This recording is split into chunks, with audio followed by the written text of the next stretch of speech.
父親拋妻棄女，母親帶他住進天台鐵皮屋。夏天像蒸籠，雨天得用臉盆接水。窮到給志時，李嘉欣翻出了那些星探名片。後來他嫁入豪門，也讓全港豪門第一次集體修改了家族信託條款，每月200萬，只夠生活費。14歲，李嘉欣開始邊鬥書邊打工，正式踏入廣告圈。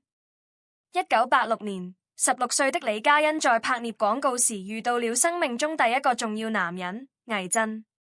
當時的倪震是廣告片編劇，有才華，會寫情詩。他用一封封情書打動了年輕的李嘉欣，兩人很快墜入愛河。1988年，18歲的李嘉欣高中畢業，成績優異。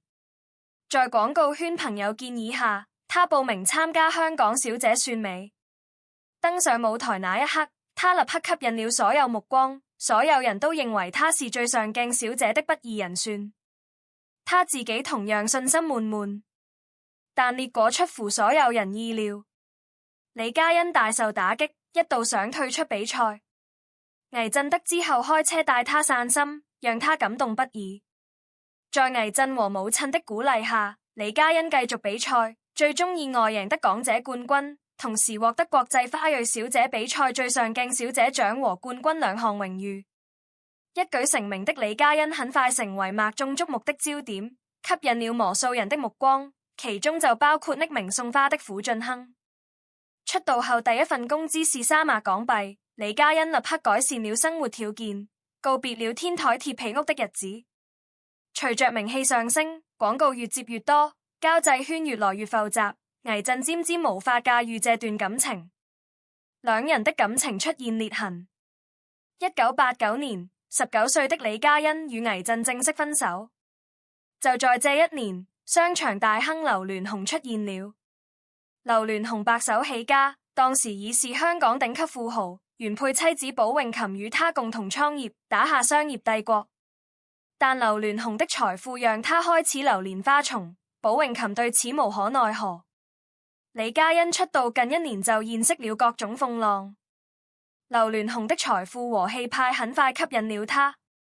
不同於倪震的才情，劉鑾雄的財富更加實在，更有分量。兩人很快走到一起。為了方便見面，劉鑾雄安排李嘉欣搬入價值800萬的豪宅，讓李嘉欣感動落淚。兩人交往期間，劉鑾雄對李嘉欣極盡寵愛。有一晚，李嘉欣說想吃腸粉，劉鑾雄立即親自去買。碰巧大廈停電，這個身材肥胖的富豪竟然一層層爬樓梯把腸粉送到李嘉欣手上。這件事讓李嘉欣深受感動。後來劉鑾雄又送了一套價值2000多萬的豪宅給李嘉欣。那一年，李嘉欣在媒體面前高調表示，劉鑾雄是他生命中最重要的男人。兩人搭乘私人飛機去度假，李嘉欣開始反思自己過早放棄學業是否可惜。劉鑾雄聽在耳裏，記在心上，特意充英國清萊大學教授為李嘉欣補習，同時安排各種學習機會。李嘉欣很快拿到了日語1級證書，但劉鑾雄身邊從來不止李嘉欣一個女人，關之琳、蔡少芬、袁潔瑩、後宮佳麗眾多。劉鑾雄對每個紅顏知己都不錯，對出身貧寒的蔡少芬更是請了家庭教師教英文和禮儀，方便出席社交場合。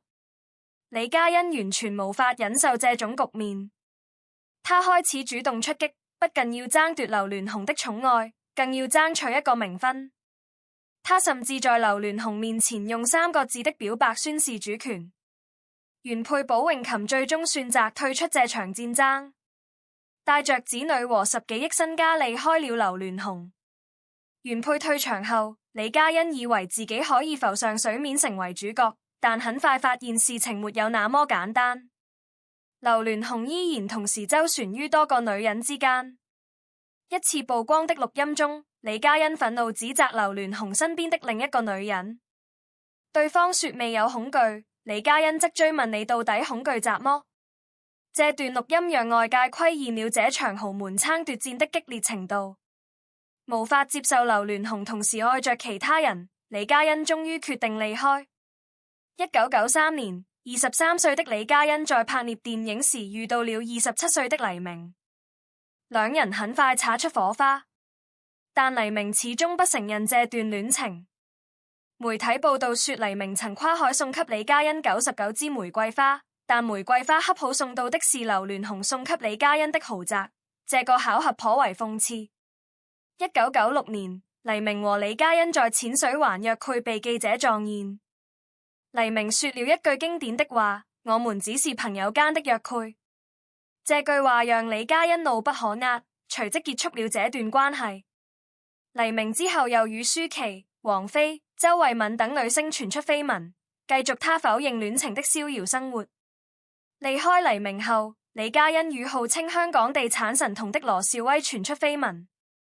羅少威出身寒門，從保安做起，靠着做地產經紀人和獲貴人扶持，一度身價高達10億。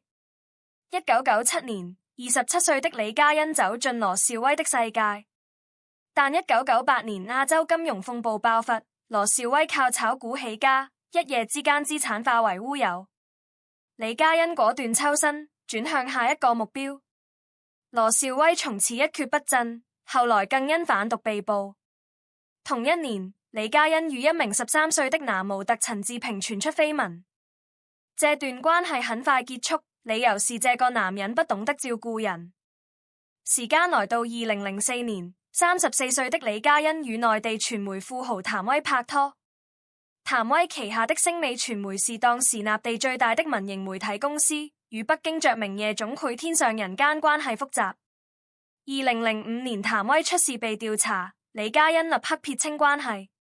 緊接着他又與香港風雨國際前主席龐維仁走到一起，唯一的問題是龐維仁已有家室，但李嘉欣從不在意這種事。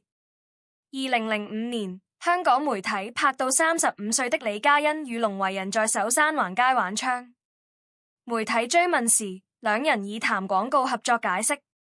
龍維仁太太黃美儀情商極高，第一時間表態說自己和丈夫對李嘉欣100%信任，成功為事件降溫。3個月後，李嘉欣高調出現在眾人面前，與龍維仁一起看戲。電影沒看完，兩人就匆匆離場，直奔附近酒店，整整消失了14個小時。第二天，李嘉欣獨自離開酒店，龐維仁的座駕在街角出現，準備接她。正當李嘉欣準備上車時，發現有記者，龍傭人一腳油門離開，留下李嘉欣一個人在風中凌亂。龍維仁最終單方面宣布分手。李嘉欣接受採訪時一臉無辜，說自己沒做立事，不明白為什麼會這樣。但對李嘉欣來說，這不是什麼大事，一個豪門不進還有下一個。2006年，李嘉欣與馬寶龍泰歐主席金孝安傳出緋聞，兩人在太古廣場被拍到，金孝安風度翩翩，親自幫李嘉欣試手錶。不過這段緋聞來得快，去得也快。就在這一年的6月20日，李嘉欣生日當天，一直沒放棄的劉鑾雄突然出手，他包下整個報紙版面，寫上兩人當年的定情暗喻，再次高調示愛。但李嘉欣已經不再攰回頭。很快媒體拍到36歲的李嘉欣與44歲的苦俊亨一起現身，兩人戀情正式曝光。苦俊亨出身顯赫家族，祖父許世勳是香港4大家族之一，但許俊亨的感情史同樣複雜。1991年，他在家族安排下娶了賭王千金何超瓊，婚禮連辦4天，耗資超過1000萬，賭王給出的嫁妝高達10億。但金子買不來感情，何超瓊心中一直有已故的鄭百強，這段婚姻注定是場悲劇。苦俊亨與何超瓊的婚姻存續期間，他的緋聞從未間斷。2001年，兩人被媒體拍到各自在國外的畫面，婚姻名存實亡。李嘉欣開始與許俊亨交往後，劉鑾雄不甘示弱，繼續出招。他拍下一塊寫着 I love 的車牌表達心意。但這一次，李嘉欣已經下定決心要將全部心思放在苦俊亨身上。2007年6月，又到李嘉欣生日，撫俊亨比劉鑾雄更懂浪漫，他提前帶李嘉欣飛去羅馬度假。生日當天，酒店房間鋪滿粉紅玫瑰，撫俊亨單膝跪地求婚，一敘工作人員捧着不同款式的粉飾鑽戒讓李嘉欣挑選，李嘉欣當場淪陷。後來接受採訪時，李嘉欣說得相當動人。他說他接受他的求婚不是因為他有錢，而是因為他是一個好人，只是剛好他媽媽和他都有錢。2007年7月，撫俊亨與何超瓊正式簽署離婚協議。2008年11月23日，38歲的李嘉欣終於如願以償嫁入許家，婚禮連辦3場慶典，極盡體面。賭王何鴻燊送上祝福，但他也說了一句耐人尋味的話。他從來都不欣賞某個人。婚禮當天，劉鑾雄沒有收到請帖，卻在婚禮現場附近的愛馬仕門口偶遇大批記者。記者特意拍攝劉鑾雄與撫俊亨的對比照片。婚禮結束後，撫俊亨特意讓司機繞路避開劉鑾雄位於白見時道的住所。香港的富太太們終於鬆了一口氣，但對李嘉欣來說，真正的豪門之戰才剛剛開始。2008年12月，婚後不久就傳出李嘉欣與婆婆關係不和的消息，甚至有報道說她搬去酒店暫住。面對媒體追問，李嘉欣只能說我同奶奶牽過手嚟應付記者。2009年，關於婆媳不和的傳聞越演越烈，有傳婆婆對李嘉欣極度不滿，定下各種規矩約束，又要求她盡快生子。而每當李嘉欣面對危機時，劉鑾雄總會的時出現。2009年6月18日，劉鑾雄將自己旗下一棟商廈命名為如李嘉欣當年定情的暗喻，這份生日禮物送得高調。到了2010年，李嘉欣依然沒有懷孕的消息。公公許世勳是個通透的人，開出條件鼓勵李嘉欣生子，據說有5億獎勵。李嘉欣聽到有展立刻行動，飛去美國進行人工受孕。據知情人士透露，許家內部一直覺得李嘉欣雖然外表性感，但缺乏內涵，不符合家族形象。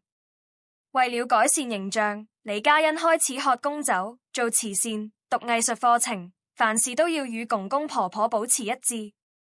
2011年2月8日，李嘉欣成功產下一名男嬰。從寒門女子到超級富太，李嘉欣用了38年走完這條路。2018年，許世勳離世，這位坐擁420億資產的超級富豪沒有直接將遺產分給子女，他將全部資產放入信託基金，規定15個後代每人每月只能領取200萬生活費。這個數字算得精妙，不多不少，足夠優渥生活，但永遠無法獲得資產的主權。按照這個標準計算，這筆遺產足夠李嘉欣再過116年這樣的生活。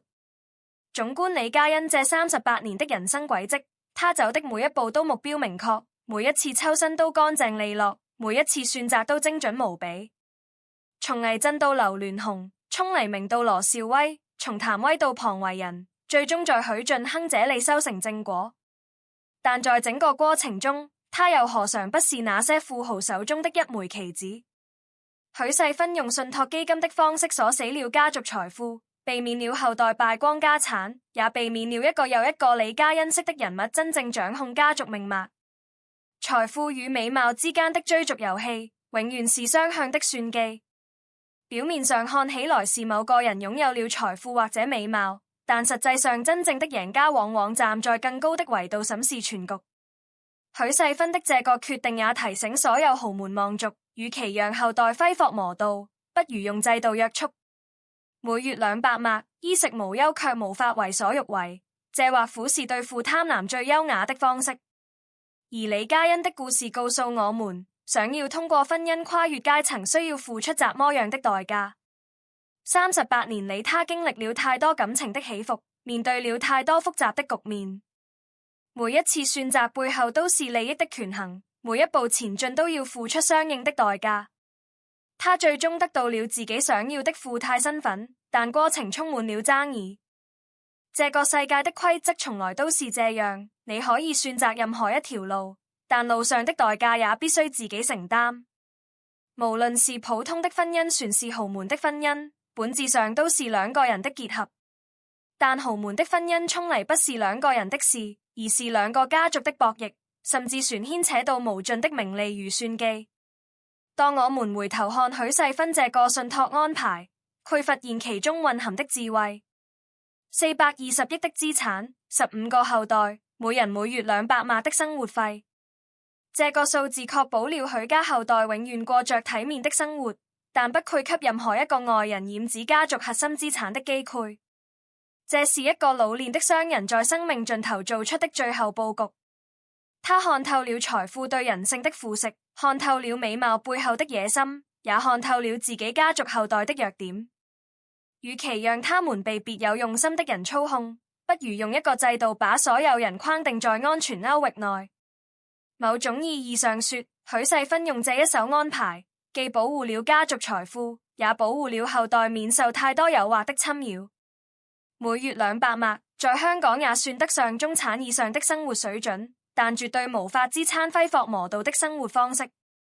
這是一個關於財富、美貌、野心、算計的故事。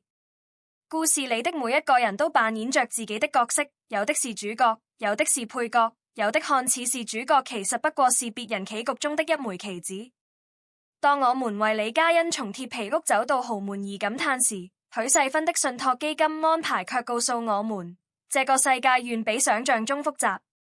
有些門進嚟了就再也出不去，有些財富看起來是囊中之物，實際上永遠都只是過路錢。人生沒有捷徑可走，每一個選擇都在暗中標好了界格。你今天走的捷徑，將來可能需要加倍上船。你今天的每個決定，都在書寫明天的人生。無論處在怎麼位置，保持清醒的認知，做好每個選擇，走好自己的路，才是最重要的。許世勳的這個決定，在香港上流社區引起了不少的震動。許多人都認為這是一種冷酷的做法，但真正了解豪門運作規則的人都明白，這恰恰是最溫情的保護。我們先嚟理解一下信託基金的本質。在普通人看來，420億應該讓子子孫孫都過上皇帝般的生活，但現實恰恰相反，巨富之家的傳承往往是最脆弱的。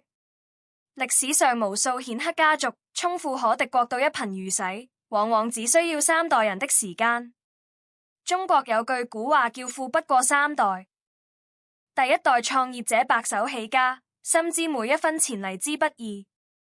他們節儉、勤奮、精明，對市場有着野獸般的直覺。許世勳就是這樣的人，他清楚記得自己年輕時一天只吃一頓飯的日子，記得第一筆生意成交時手都在顫抖的激動。第二代繼承者在父輩的庇護下長大，雖然沒有經歷過創業的艱辛，但至少親眼驗證了父輩打拼的過程。他們明白財富的來源，懂得守住家業的責任。問題出在第3代。第3代出生時，家族已經積累了巨大的財富，他們住最好的房子，上最好的學校，接觸的也都是同等階層的富家子弟。在他們認知裡，錢是天生的，就像空氣和水一樣自然存在。他們不理解為什麼有人會為一日3餐發愁，也無法體會賺錢的艱辛。這種認知的差異，往往會導致災難性的後果。香港歷史上不乏這樣的例子。某個地產家族的第3代繼承人，因為嗜賭成性，一晚就輸掉了祖父辛苦打拼得來的整棟大廈。船有某個航運家族的後人，沉迷女色，被精心設計的騙局騙走了大半家產。許世勳太了解這些故事了，他親眼見過自己的朋友，同樣是白手起家的富豪，臨終前把財產直接分給了3個兒子，結果大兒子拿到錢後立即去澳門賭博，3年敗光；二兒子被所謂的朋友拉去投資，血本無歸；小兒子賭是不亂花錢，但被妻子的家族操控，逐漸失去了對資產的掌控。這位朋友臨終前拉着許世勳的手說：我最後悔的就是把剪直接給了他們。這句話深深刻在了許世勳的心裡，所以當他開始規劃自己的遺產時，他想得很清楚，絕不能重蹈覆轍。信託基金的設置本質上是一種制度性的保護，他將資產的所有權和收益權分離開來，後代享有收益權，可以每月領取生活費，保證體面的生活，但他們沒有所有權，無法動用本金，不能變肉、抵押或者轉讓。這種安排看似限制了後代的自由，實際上是保護他們免受外界覬覦，也保護他們免受自己慾望的吞噬。每月200麥，這個數字是經過精心計算的。在香港這個全球生活成本最高的城市之一，200麥港幣的月收入意味着什麼？意味着可以在半山、淺水灣等傳統豪宅歐租住體面的公寓，但不能隨意購置房產；意味着可以開賓利、勞斯萊斯這樣的豪車，但不能隨意購買限量版跑車；意味着子女可以讀最好的國際學校，但不能沒有節制地揮霍。換句話說，200麥確保的是優渥的生活，而非奢靡的放縱。更重要的是，這個數字設置了一道無形的屏障。對苦家內部的人來說，每月200麥意味着他們永遠要依靠家族，沒有人能獨佔鰲頭，也沒有人能徹底退離家族的控制。這就保證了家族的凝聚力和向心力。對外部的人來說，200麥也讓那些別有用心的追求者望而卻步，因為即使嫁入許家，也無法染指真正的家族財富。每月的200麥雖然不少，但絕不足以讓一個人從此飛黃騰達，更不足以讓一個家族因此改變命運。這就是許世勳的高明之處。他用一紙信託，把所有的誘惑都擋在了門外。我們不妨想象一下，如果沒有這個信託安排，會發生什麼？許世勳有15個後代，假設他直接將資產平分，每個人大約能分到28億。28億是什麼概念？對於任何一個懷取野心的女人或者男人來說，這都是一筆足以改變命運的巨款。那麼會發生什麼？會有無數精心設計的偶遇，會有無數看似偶然的列式，會有無數巧妙編織的陷阱。許家的後代們將成為那些獵人眼中的最佳獵物，他們會受到前所未有的關注和追捧，而這種關注和追捧不是因為他們本人的魅力或才華，而僅是因為他們能夠支配的財富。這才是最可怕的地方，因為在這樣的環境下，人很容易迷失自我。你分不清別人對你笑臉相迎是因為欣賞你的人格，還是覬覦你的財富。你不知道那句我愛你是發自內心，還是精心排練的台詞。李嘉欣的故事就是最好的例證。38年裡，他經歷了多少段感情？魏震、劉鑾雄、黎明、羅兆威、譚威、龍維仁、金孝安，最後才是苦俊亨。每一段感情都來去匆匆，每一次選擇都精準地計算着利弊得失。當然，我們不能否認，在這些感情中，李嘉欣或苦確實付出過真心。但不可否認的是，他選擇對象的標準無一例外都是財富和地位。從魏震到劉鑾雄，是才情到財富的躍升；從劉鑾雄到黎明，是富豪到巨星的轉換；從黎明到羅兆威，是明星到地產神童的移情；從羅兆威到譚威，是港商到納地大亨的跨越；從譚威到龐維仁，是又一個商業帝國的嘗試；最後到苦俊亨，是經過無數次權衡之後，最終鎖定的目標。在這個過程中，我們可以看到一種清晰的模式，他總是在尋找更高的平台、更大的舞台、更穩固的靠山。這不是愛情，而是投資，用青春和美貌作為資本，去懷取進入更高階層的入場券。問題是，許世勳這樣的人，怎麼可能看不透這一點？他一生經歷了多少風浪，見過多少人性的貪婪與卑劣。像李嘉欣這樣的角色，在他眼中幾乎是透明的，但他沒有強行阻止順子的婚姻，因為他明白感情的事外人很難插手，強行干預只會激起逆反心理，讓順子更加堅定地要和對方在一起，所以他採取了更高明的方式，不阻撓但設限，不反對但防範。婚姻可以裂，但真正家族的財富不能碰。這就是信託基金的妙用。他用制度的方式，溫和卻堅定地保護了家族的根基。從這個角度看，許世勳不是冷酷，而是充滿智慧。他不是不相信自己的後代，而是在保護他們。他用制度的力量，彌補了人性的弱點。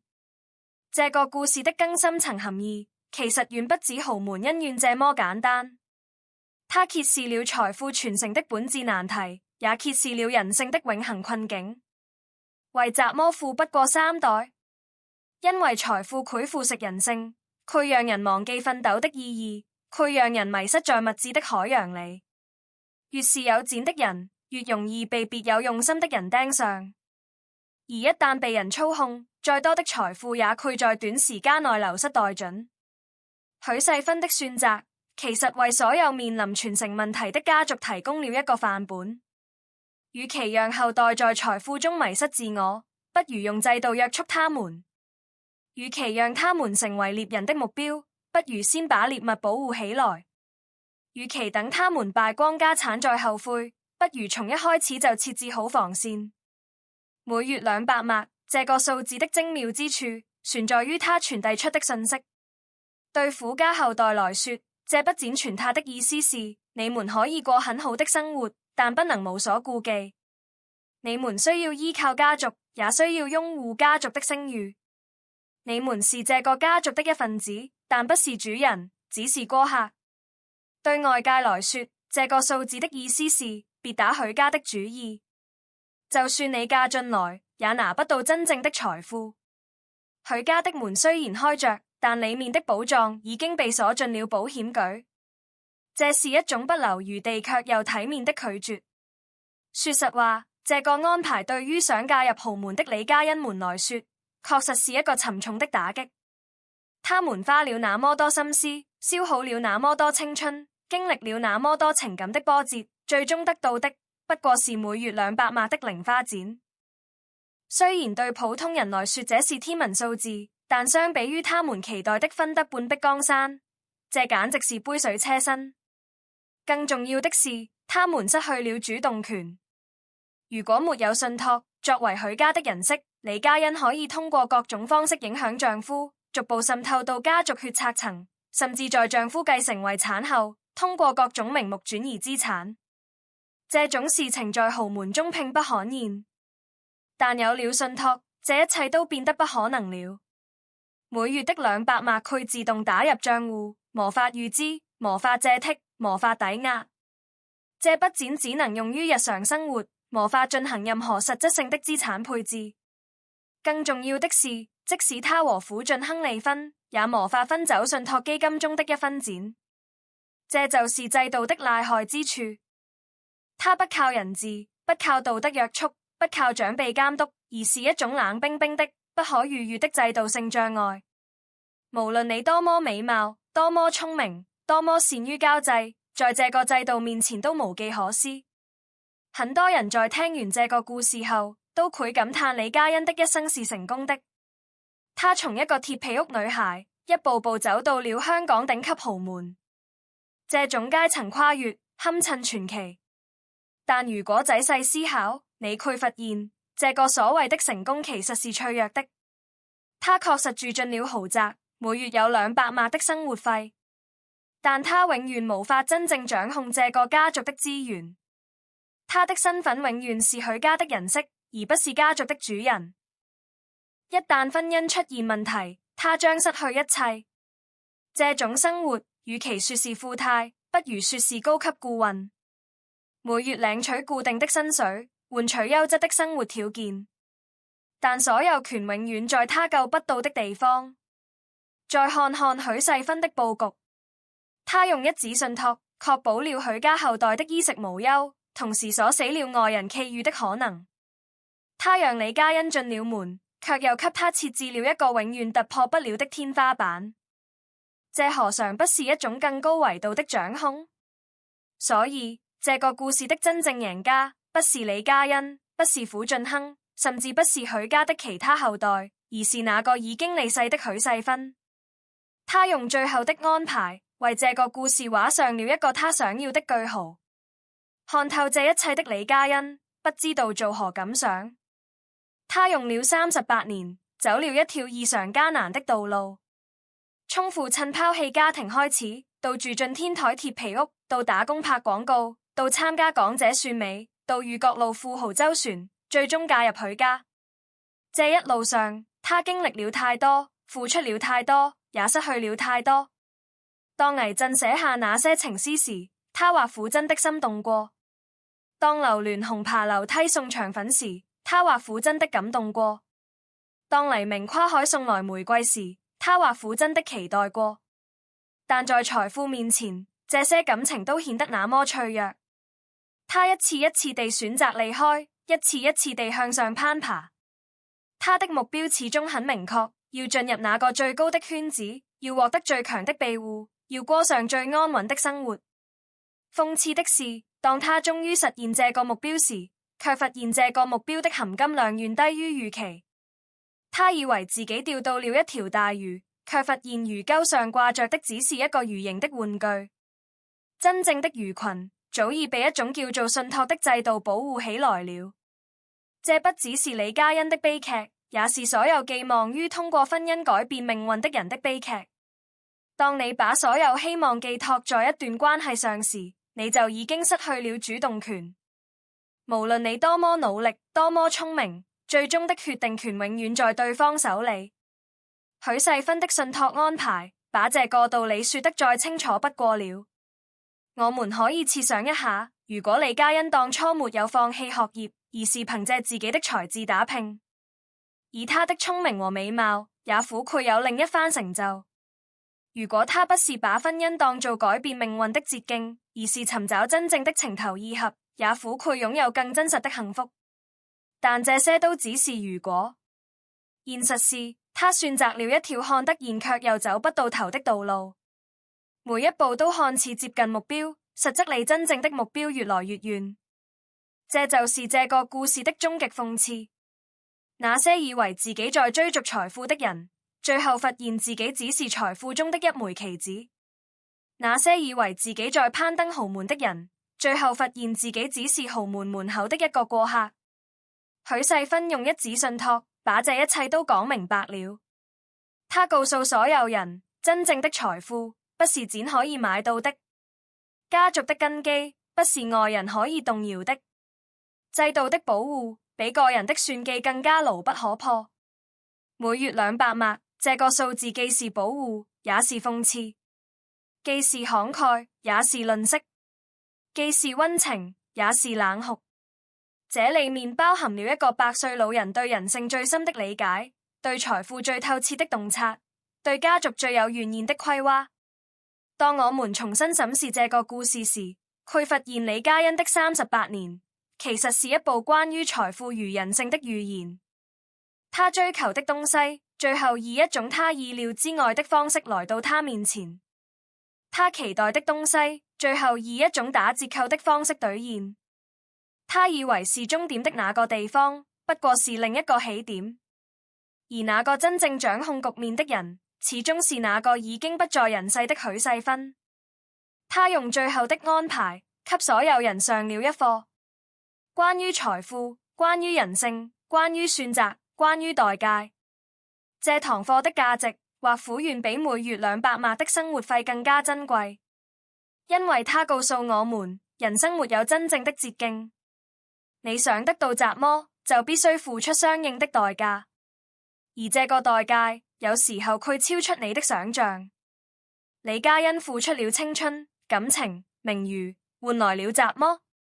一個被制度嚴格限制的生活費，一個永遠無法企及的財富夢想，一個處處受制的豪門身份。這是成功嗎？也苦在他看來是的。因為畢竟比起鐵皮屋，現在的生活已經好了太多。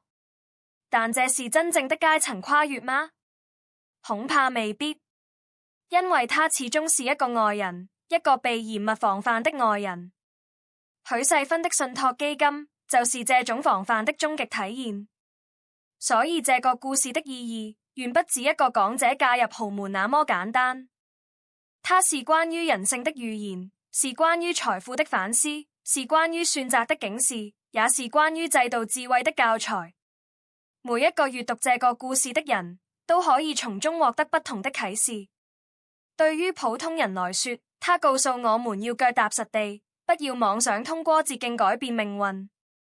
對於有錢人來說，他提醒我們要有制度意識，要學會用規則保護家族。對於所有面臨選擇的人來說，他讓我們看到每一個決定背後都有代價，而那個代價我們必須自己去承擔。最終，這個故事的贏家是那個看透一切、布局一切的許世勳。他用信託基金的方式，給我們留下了關於財富傳承的經典範例，而李嘉欣們的故事則成為這個範例最好的注腳。讓我們再深入一層，探討信託制度本身的意義。信託本質上是一種法律安排，但它背後體現的是對人性的深刻認知。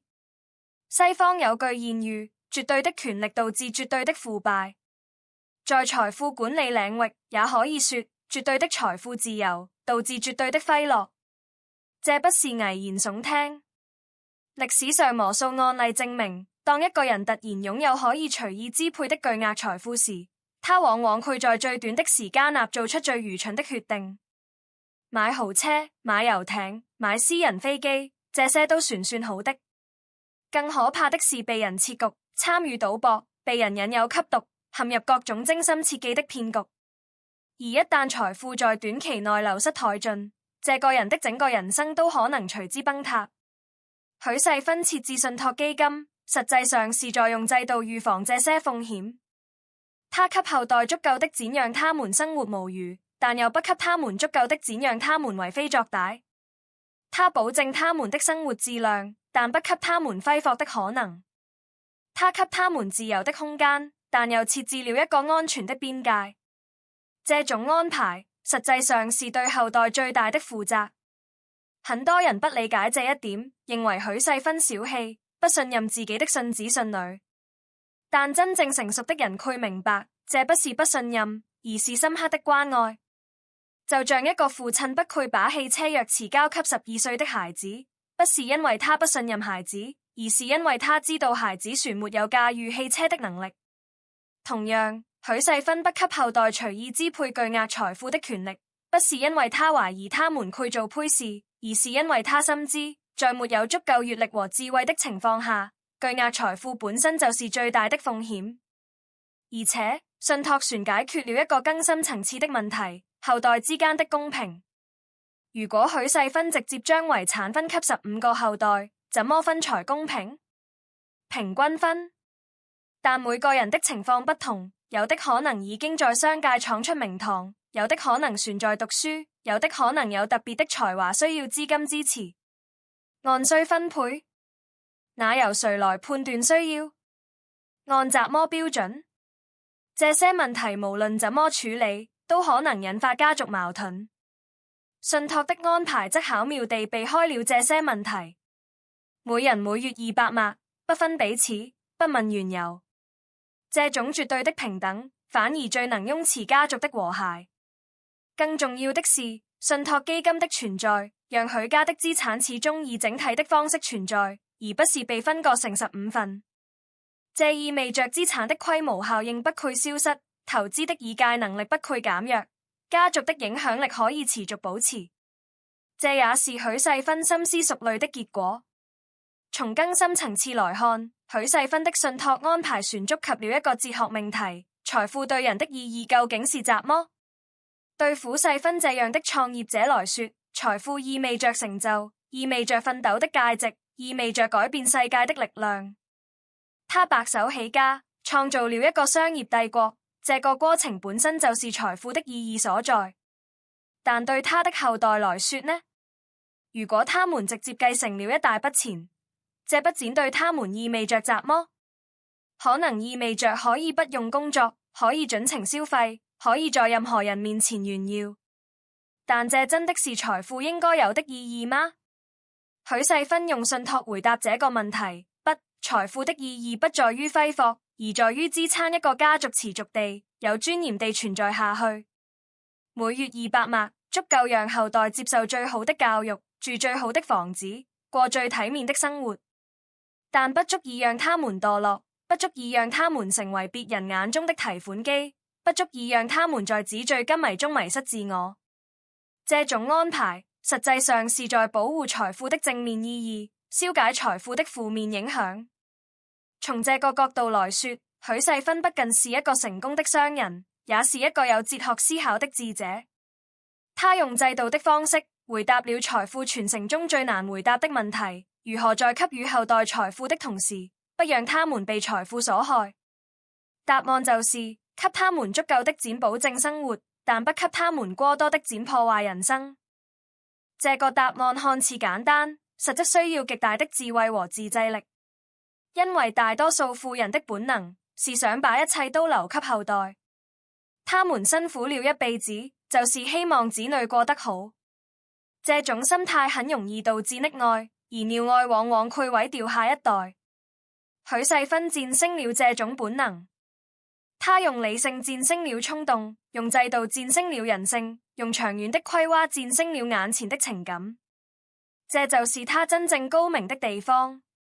我們回到李嘉欣，如果用一句話總結他的一生，也苦是他一直在追逐一個他以為自己很了解，實際上卻完全不了解的東西。他以為豪門就是揮金如土的生活，卻發現真正的豪門恰恰是最謹慎對待金錢的那群人。他以為嫁入豪門就能掌控財富，卻發現豪門的財富有着重重保護，外人根本無法觸及。他以為自己是獵手，步步為營接近目標，卻發現真正的布局者早已設好了機關，讓獵手變成了困獸。這不是他一個人的悲劇，而是許多人的悲劇。那些以為可以通過婚姻改變命運的人，那些以為美貌可以換取一切的人，那些以為手段可以戰勝制度的人，最終都會發現一個殘酷的事實：在真正的智慧和制度面前，個人的算計有多麼不堪一擊。許世勳的信託安排就是這個事實的最好證明。他不用拒絕李嘉欣進門，因為進門之後他也怎麼都拿不到。他不用限制信子的自由，因為制度已經把所有的漏洞都堵上了。他不用在天之靈操心後代會不會被騙，因為沒有人能騙走那些已經被鎖死的東西。這就是制度的威力。這也是為什麼這個故事值得我們反覆思考，因為它不僅是關於豪門的故事，也是關於人性的故事，關於制度的故事，關於選擇的故事。每一個在生活中面臨重要選擇的人，都可以從這個故事中獲得啟示。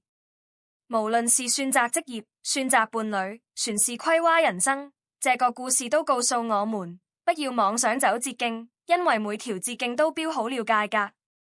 不要以為可以佔便宜，因為真正聰明的人早就算好了所有可能性。不要忽視制度的約束，因為好的制度比個人的自制更可靠。最終，這個故事留給我們的是深深的思考。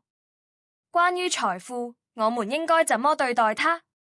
關於人生，我們應該怎麼規劃它？關於選擇，我們應該怎麼做出它？這些問題沒有標準答案，但許世勳和李嘉欣的故事為我們提供了一個思考的起點，而這個思考本身，或許就是這個故事最大的價值所在。